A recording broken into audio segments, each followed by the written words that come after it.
Bismillahirrahmanirrahim. Assalamualaikum warahmatullahi wabarakatuh. Perkenalkan, nama saya Zainul Nafisa dengan NIM 14194766 dari kelas B KM 4 dengan kelompok B10. Di sini saya akan mempresentasikan hasil laporan praktikum manajemen operasional dan logistik rumah sakit yang akan saya presentasikan, yaitu praktikum 2 yaitu strategi lokasi, praktikum 3 desain produk, dan praktikum 4 desain layout. Yang pertama yaitu praktikum 2 desain lokasi. Lokasi yang pertama yaitu alamatnya berada di Jenar, Sragen, Jawa Tengah, tepatnya di pinggir jalan, pas di pinggir jalan dan berhadapan dengan swalayan. Saya memilih lokasi tersebut karena lokasinya tepat di pinggir jalan dan sangat mudah dijangkau oleh masyarakat sekitar apabila ingin berobat ke rumah sakit. Lokasi kedua yaitu berada di Tangen, Sragen, Jawa Tengah, tempatnya di Jalan Tangen, dekat Pasar Tangen. Lokasi kedua ini saya juga memilih di pinggir jalan dekat pasar karena di sana sangat banyak lingkup masyarakat dan juga sangat jauh dari rumah sakit kota. Sehingga saya memilih di sana untuk didirikan rumah sakit agar masyarakat sekitar mudah untuk berobat, terutama untuk ibu hamil dan mudah untuk bersalin, berobat, imunisasi, dan lain-lain. Tabel pemeringkatan faktor. Faktor pasar 25%, faktor bahan baku 20%, tenaga kerja 20%, tenaga listrik 10%, air 10%, prasarana umum 5%, perluasan 5%, jumlah 100%. Lokasi A dengan nilai 80, 100, 100, 100, 90, 80, 100. Dengan hasil B kali N 20, 20, 29, 9, 4, dan 5 dengan hasil 95. Lokasi B dengan nilai 80, 100, 100, 80, 100, 160.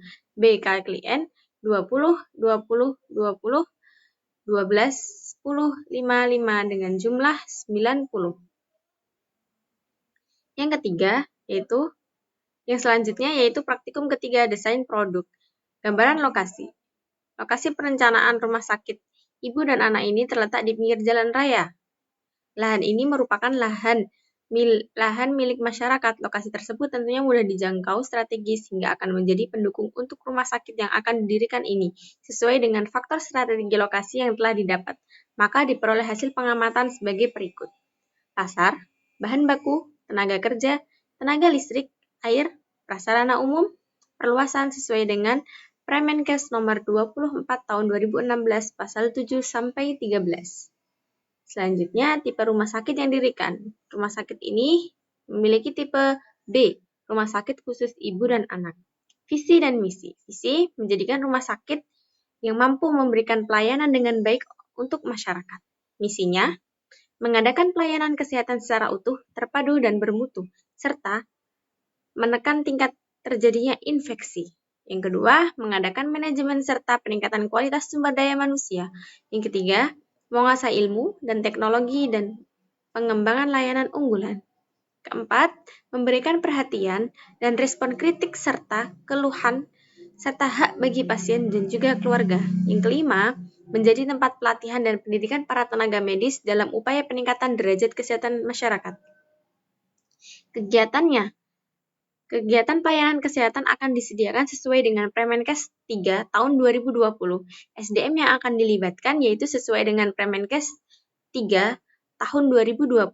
Pasar konsumen RSA ibu dan anak ini terdiri dari penderita ibu hamil, USG kehamilan, melahirkan, imunisasi, demam, batuk, influenza, KB, radang tenggorokan, dan infeksi kulit.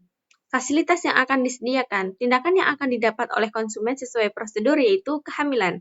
Untuk menjaga agar kehamilan sehat, untuk memantau tubuh kembang janin dan mendeteksi sedini mungkin adanya kelainan baik ibu dan anak. USG kehamilan. Untuk mengetahui jenis kelamin dan jumlah janin, USG juga mampu mendeteksi masalah dan perkembangan janin selama di dalam kandungan.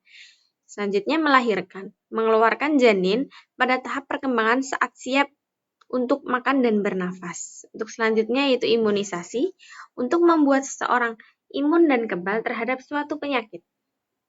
Selanjutnya yang terakhir yaitu KB, metode untuk mencegah kehamilan. Konsep dalam pelayanan yaitu meningkatkan pelayanan antenatal di semua fasilitas pelayanan dengan mutu yang baik serta jangkauan yang setinggi-tingginya. Yang kedua, meningkatkan pertolongan persalinan yang lebih lanjut kepada peningkat pertolongan oleh tenaga profesional secara berangsur. Yang ketiga, menyediakan perawatan maksimal yang berfokus pada perawatan ibu dan anak. Yang keempat, melayani penggunaan asuransi kesehatan baik swasta maupun mandiri. Yang kelima, pelayanan gawat darurat dan instalasi gawat darurat 24 jam. Yang keenam, memiliki fasilitas yang lengkap dan terakreditasi baik. Kesimpulannya yaitu, rumah sakit ibu dan anak yang didirikan ini alasannya banyak tingkat ibu hamil dan anak-anak yang sering sakit. Karena di daerah tersebut belum ada rumah sakit khusus untuk ibu dan anak. Adanya rumah sakit umum di daerah itu jauh dari pedesaan. Memerlukan waktu yang lama untuk ke rumah sakit kota. Rumah sakit ibu dan anak ini akan memudahkan masyarakat mendapatkan pelayanan tanpa melakukan rujukan ke kota atau perjalanan ke kota yang memerlukan waktu sangat jauh. Konsep penggunaan jaminan kesehatan yang diperbolehkan juga akan sangat membantu masyarakat yang kurang mampu karena pembiayaan tersebut akan ditangani oleh pemerintah langsung. Yang diunggulkan dalam pelayanan rumah sakit ini adalah penanganan unit gawat darurat dan instalasi gawat darurat 24 jam untuk ibu hamil dan anak-anak.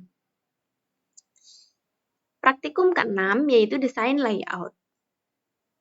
Yang pertama yaitu di bagian depan ada parkiran mobil di sebelah kiri dan parkiran mobil di sebelah kanan dan parkiran motor di sebelah kiri.